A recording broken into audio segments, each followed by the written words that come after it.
He's a monster that happened to rise up in a criminal organization that was making billions of dollars. Everyone knows El Chapo is one of the most ruthless drug lords in modern history. He carried his sons along, teaching them the drug trade with efficiency. But what happens when a monster's son betrays him and becomes a snitch? He did the unthinkable, and we've got the exclusive scoop from this unbelievable betrayal.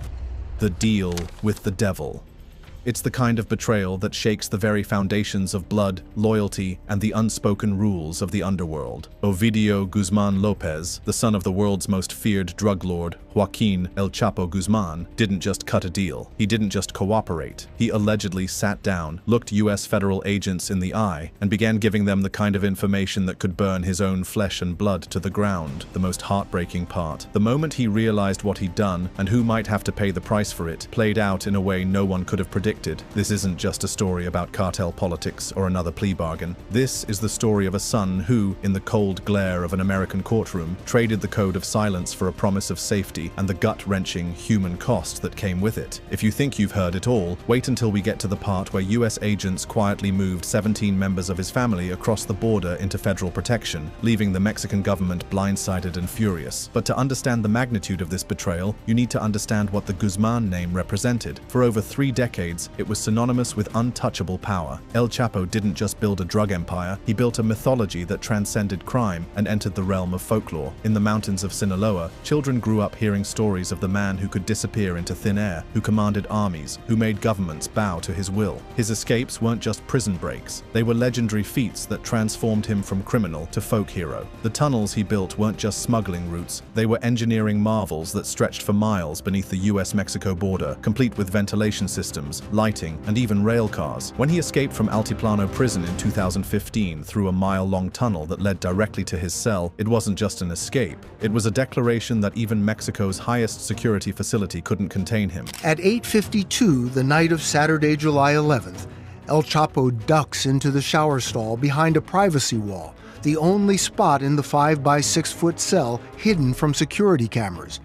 And then he disappears. The tunnel itself became a tourist attraction, a testament to the audacity of a man who refused to accept limitations. This was the legacy Ovidio inherited. Not just money or territory, but a reputation forged in defiance. The Chapitos weren't just drug dealers. They were the inheritors of a throne built on the belief that the Guzman name was untouchable. When they took control after their father's final capture, they didn't just continue his operations, they amplified them, adding their own signature of youthful recklessness and technological sophistication. Thousands of people electrocuted, beheaded, chopping off limbs, throwing people in acid. He committed some ruthless crimes in Mexico. And yet, his own son is now being painted as one of the most valuable witnesses US prosecutors could ever hope to flip. Just this week, in a federal courtroom in Chicago, Ovidio pleaded guilty to charges that read like a shopping list of poison, fentanyl, methamphetamine, heroin, cocaine, marijuana, the same substances flooding across the US-Mexico border, leaving behind a trail of overdose deaths and broken families. In exchange, a sentence that could be as little as 10 years. For a man who allegedly ran vast fentanyl operations, 10 years is practically a long vacation. Prosecutors confirmed Ovidio would help them recover $80 million in assets, a staggering fortune that his father's empire had built brick by brick, kilo by kilo. It was the clearest sign yet that Ovidio wasn't just giving up property, he was giving up people. This is where the heartbreak seeps in. The whispers inside court corridors and intelligence offices suggest that Ovidio's cooperation isn't stopping at generic cartel intel. Multiple high-level sources have hinted that he's prepared to name names that could include his own brothers, especially Ivan Archivaldo Guzman, the man widely believed to have orchestrated the bloody Culiacanazo of 2019.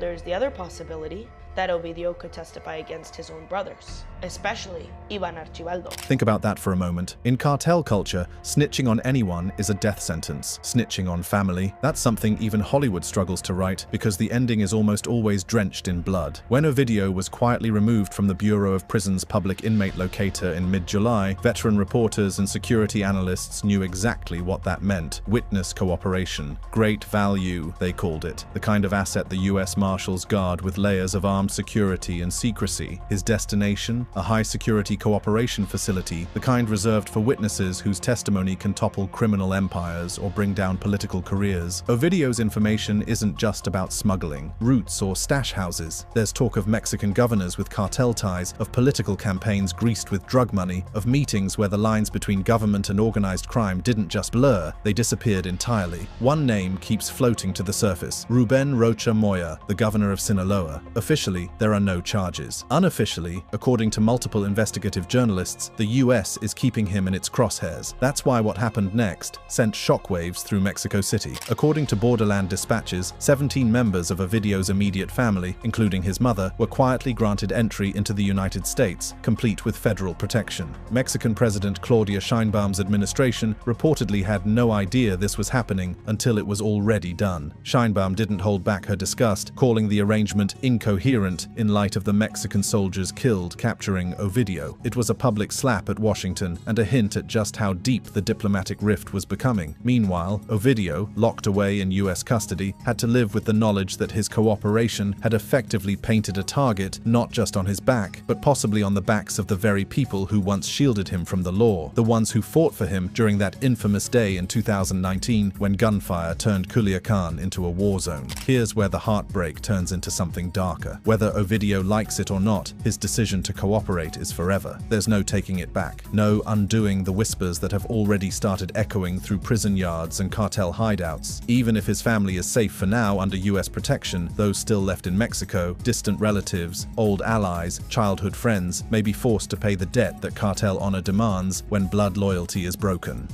The empire strikes back.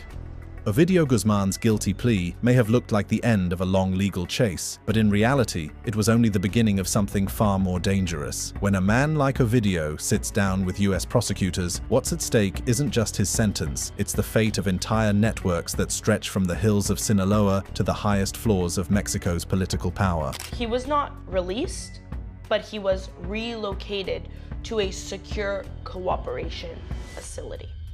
When the Bureau of Prisons quietly scrubbed Ovidio's name from its public database, the signal to those in the know was unmistakable: cooperation at the highest level. It's a move the US government doesn't take lightly. Witness cooperation at this tier means the individual isn't just giving up street-level intel, they're naming players who can only be reached through political immunity, insider knowledge, or direct family ties. Whispers in Washington and Mexico City suggest Ovidio's information could implicate governors, federal officials, and perhaps even a former Mexican president. That's not speculation pulled from thin air. According to multiple investigative outlets, US intelligence agencies have long suspected that political campaigns in Mexico have been funded, in part, by cartel money, a shadow economy where a handshake with the right businessman can mean millions in election funding. The US isn't playing small here. They're eyeing something bigger than just cutting off the head of the Sinaloa cartel's Chapo faction. They're looking to dismantle the political shield that allows the cartel to operate with such impunity. What makes Ovidio's cooperation particularly devastating is the depth of knowledge he possesses. Unlike street-level operatives who only know their piece of the puzzle, Ovidio sat at the family table during strategy sessions. He knew which politicians received envelopes of cash, which judges could be bought, and which military commanders looked the other way. His cooperation isn't just about naming names, it's about providing the financial records, meeting locations, and recorded conversations that can prove corruption at the highest levels. The implications extend far beyond Mexico's borders. Ovidio's testimony could expose the international network that allowed the Sinaloa cartel to operate on 6 continents. He has first-hand knowledge of how Chinese chemical suppliers provided fentanyl precursors, how European money laundering operations cleaned cartel profits, and how corrupt officials in Colombia, Ecuador, and Peru facilitated cocaine shipments. Each revelation has the potential to trigger international investigations that could topple criminal networks and political careers across multiple countries. But perhaps most damaging is what Ovidio knows about the fentanyl pipeline that has devastated American communities. He didn't just oversee production, he understood the entire supply chain from precursor chemicals to street distribution. He knows which pharmaceutical companies' executives turned a blind eye to suspicious orders, which shipping companies facilitated transport, and which American distributors helped flood communities with deadly synthetic opioids. This information doesn't just threaten Mexican cartels, it threatens legitimate businesses and politicians on both sides of the border who profited from the crisis. She's called them incoherent,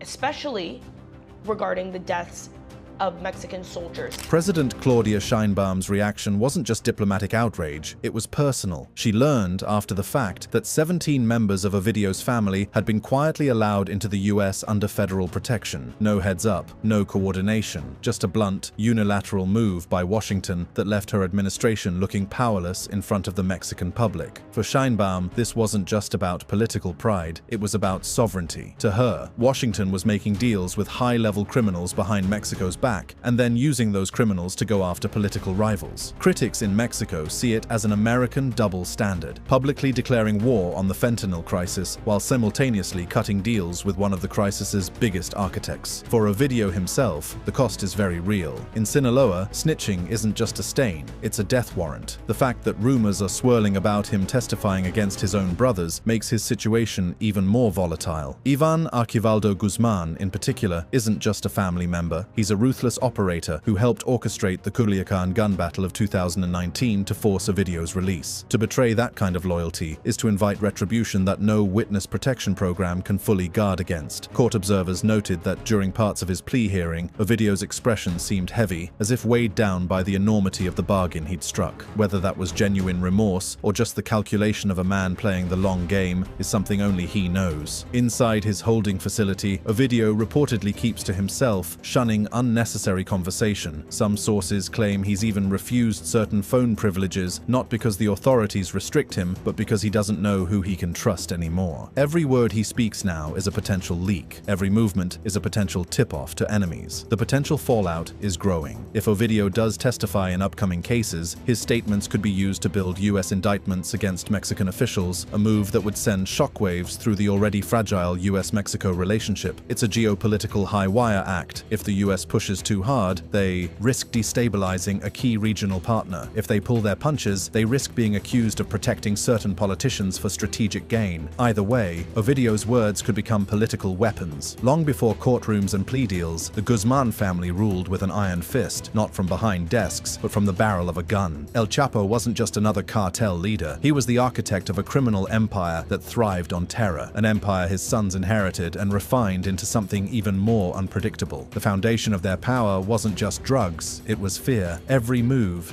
every shipment, every public statement was backed by the knowledge that if you crossed them, the consequences would be swift and merciless. Witnesses vanished. Rivals weren't just killed, they were made examples of. Entire towns learned that refusing cartel demands could mean waking up to streets littered with bodies. The Guzmans mastered a blend of old-school brutality and modern sophistication. Public displays of violence, hanging bodies from bridges, leaving warning banners for everyone to see. They perfected Culiacan-style sieges, deploying hundreds of armed men to shut down entire cities, as seen in the 2019 Culiacanazo. They used psychological warfare, employing narco ballads, social media videos, and staged charity events to blur the line between savior and executioner in the eyes of the public. When El Chapo was captured and extradited, his sons, the Chapitos, didn't just keep the machine running, they modernized the terror. Ovidio oversaw fentanyl production at an industrial scale, fueling a crisis in the US while increasing the family's profits. Ivan Archivaldo became known for his short temper and his taste for public acts of revenge. Their style was flashier, more public, and in many ways more reckless than their father's. They thrived on the spectacle of power. The moment Ovidio's cooperation became clear, the balance of power inside the Sinaloa cartel shifted. His operations, from fentanyl labs to cross-border smuggling lanes, are too valuable to be left unclaimed. Ivan Archivaldo will move to absorb as much territory as possible, both to strengthen his grip and to punish anyone seen as loyal to Ovidio. Mid-level lieutenants, sensing weakness, may splinter off, creating new factions or cutting deals with rivals like the Jalisco New Generation cartel. The result? A likely surge in violence across Sinaloa and Sonora, not just from rival cartels, but from infighting within the Chapitos faction itself. What's particularly chilling is how quickly the cartel's internal justice system activated. Within weeks of Ovidio's cooperation becoming known, trusted associates began disappearing. Men who had served the family for decades, who had proven their loyalty through blood and sacrifice, found themselves marked for death simply because they knew Ovidio too well. The message was clear: proximity to a traitor makes you a potential traitor. The psychological warfare extends beyond elimination. The cartel has begun a systematic campaign